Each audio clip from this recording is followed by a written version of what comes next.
Na hii ndo listi ya vyakula vinne hatari na vya kuepuka kwa mgonjwa wa acid reflux, kwa sababu huenda kusababisha ongezeko kubwa la tindikali tumboni na huenda kuleta madhara makubwa kwa mgonjwa wa acid reflux. Cha kwanza ni vyakula vyenye jamii ya mafuta mengi na vile vya kukaanga, mfano wa chipsi, maandazi, sambusa na kadhalika, kwa sababu mafuta mengi yakizidi sana mwilini huenda kuchelewesha mmeng'enyo wa chakula, hivyo huenda kuongeza uzito tumboni na kusababisha ongezeko kubwa la tindikali tumboni.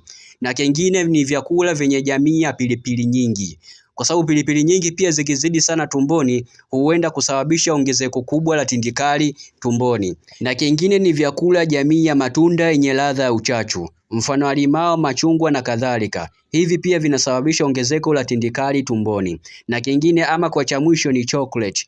Chocolate ina caffeine na theobromine zinazosababisha pia ongezeko la tindikali tumboni. Ungana nasi kwa kutufollow katika peji zetu ama kuwasiliana nasi kwa ushauri na matibabu.